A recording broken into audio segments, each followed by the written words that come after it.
No Pokémon spin-off series has more entries than Pokémon Mystery Dungeon. No spin-off has sold more, no other spin-offs have received remakes or followed the mainline games so closely they too release two versions of the same game. By all accounts, Pokémon Mystery Dungeon should be thriving. And yet, it is all but. Despite still having a dedicated fanbase that loves these games like they're the main Pokémon series, there hasn't been a new entry in nearly 10 years, a stark contrast to the mainline games which released annually during this time. A pessimist might say Pokémon Mystery Dungeon is no more, an optimist might call it the calm before the storm. But what is the truth? What happened to Pokémon Mystery Dungeon? And what does the future of the series hold? All those questions will be answered by the end of this video, but I feel like we must start with the full picture. After all, if you've just been playing and enjoying the games and haven't really bothered looking into the background of the series and the larger Mystery Dungeon franchise, you may be surprised to learn Pokémon Mystery Dungeon is merely a drop in the ocean that is this series of roguelikes. What you may know is that these games are not created by Game Freak, Creatures or even Nintendo, but instead are under the watchful eye of Chunsoft, now known as Spike Chunsoft, since a merger in 2012. This company was founded over 40 years ago by Koichi Nakamura, a then 20-year-old programmer who worked in close collaboration with Enix, now Square Enix, after winning one of their talent shows looking for talented developers. Together with his 5-man team and leadership from Enix, they went on to create the Dragon Quest series a few years later, which, as more entries rolled out, earned Chunsoft a stellar reputation and enough money to grow and expand. By 1992, Chunsoft had grown so much it could now stand on its own 2 feet, and separated ties with Enix amicably. After first developing a visual novel called Oto Giriso, which performed decently well, their second game reached back to their origins and featured the character of Torneko, a merchant that originates from Dragon Quest IV. He was the star of Chunsoft's second ever game, known in the West as Torneko's Great Adventure Mystery Dungeon. This is where the Mystery Dungeon series begins, making it essentially a spin-off title of Dragon Quest if we're being strict. The first ever Mystery Dungeon game was a huge success, but at the same time, the folks over at Chunsoft must have realized they had simply found themselves dependent on Enix and the Dragon Quest franchise once again.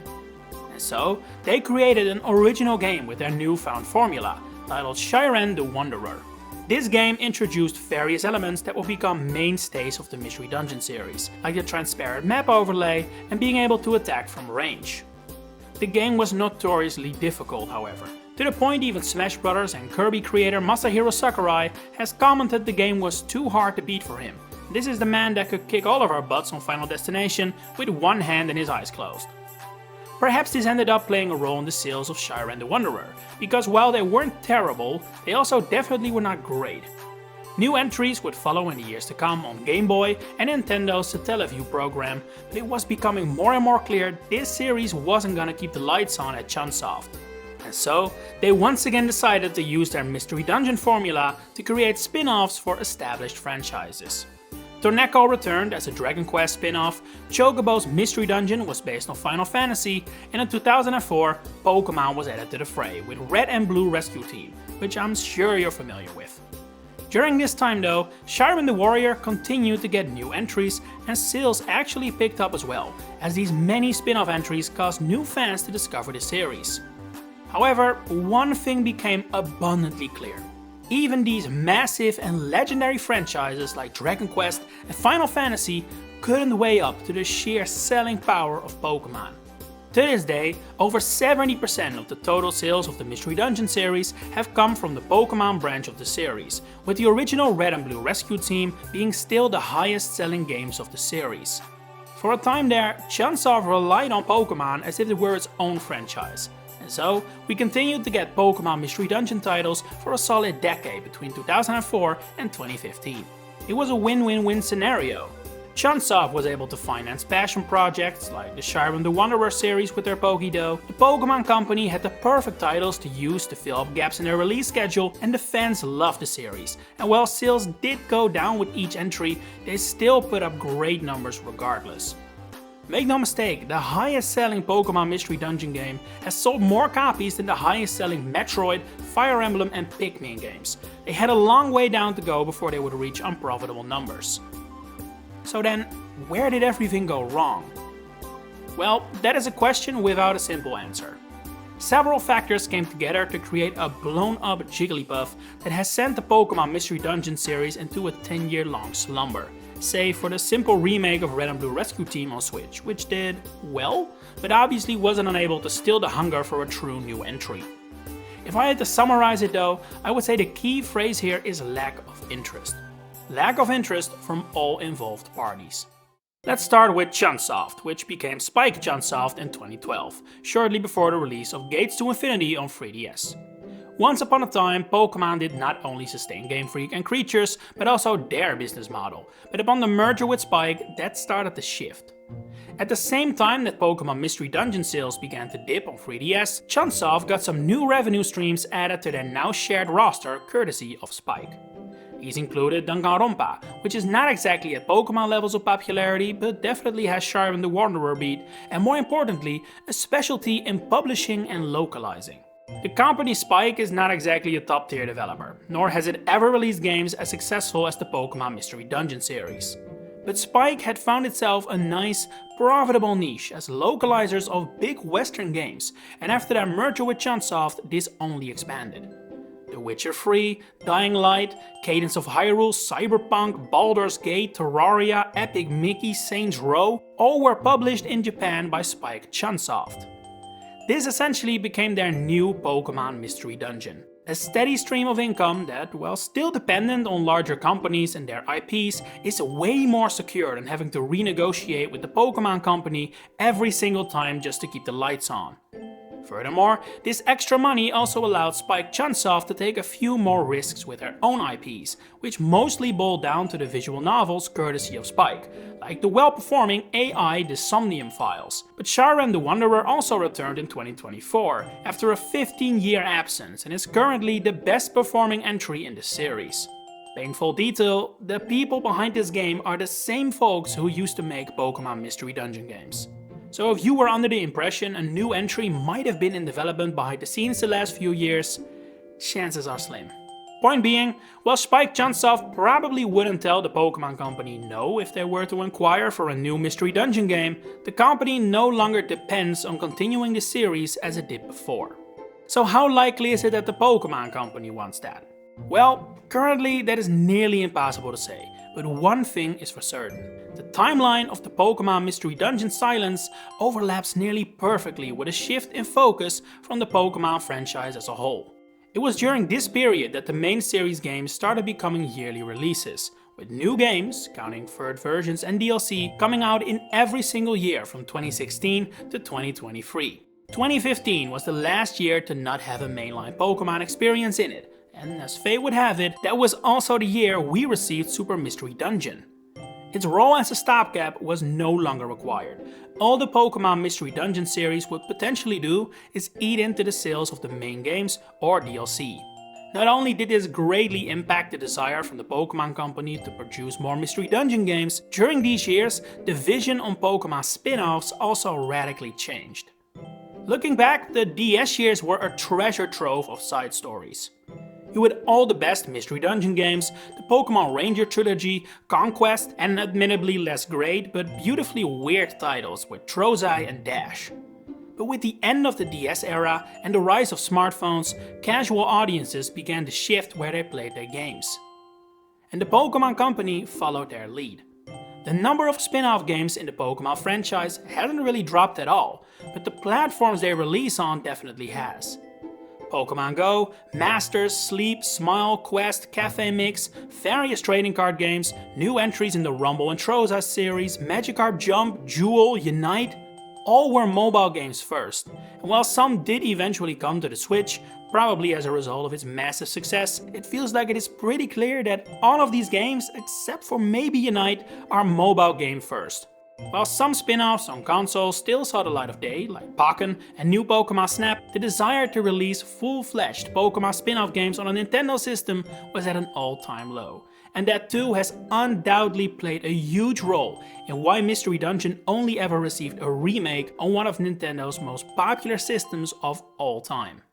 But from a larger Pokémon perspective, I think things are looking surprisingly bright. First of all, we have a new year without a mainline Pokémon release, 2024. Whether this truly is an indication of Game Freak wanting to take longer to develop mainline games, or whether this is merely an off year will remain to be seen, but it at least means that a potential gap for a game like a new Mystery Dungeon exists. Furthermore, the profits and interest in mobile Pokémon games has definitely dwindled in recent years.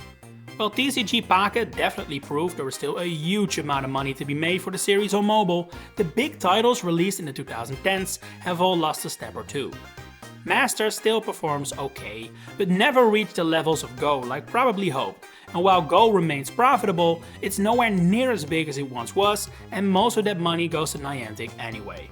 In recent years, I feel the trend for Pokémon on mobile has been one of putting games on the platform that really wouldn't work on a game console, like the aforementioned TCG Pocket, Sleep or Smile, as opposed to games that could stand on their own on Switch perfectly fine, like in the earlier days. So perhaps with that changing trend, we will also see a bigger focus on Pokémon spin-offs meant for consoles again, in which case Mystery Dungeon easily has the biggest chance of becoming at least a financial success, historically speaking. And what about Spike Chunsoft? Would they be in for it? I can't know for certain of course, but timeline-wise I'd say things are looking as good as ever. With the new Shiren the Wanderer game fresh on store shelves, the Mystery Dungeon theme is free and available, and while the latest entry did remarkably well for that series standard, a new Pokémon Mystery Dungeon would easily outsell it. Spike Chunsoft may not rely on Pokémon Mystery Dungeon anymore, but I doubt they would turn down that bag if offered. I mean, Rescue Team DX hardly feels like a remake with a ton of effort and work poured into it, and it still managed to sell 1 million plus. That is very respectable and shows there is definite interest in the series. However, there is one very ominous cloud hanging above this entire situation that could severely impact the future of Pokémon Mystery Dungeon.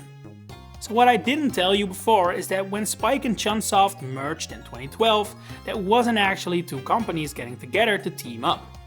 Instead, both companies were bought by the same party, Dwango, which then merged them together.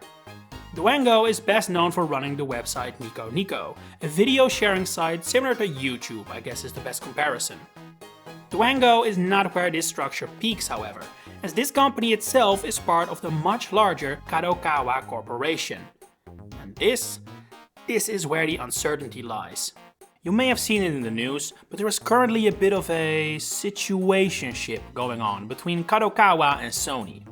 Sony already had shares in Kadokawa, which they expanded very recently, although the rumor was that they were planning to buy the company outright.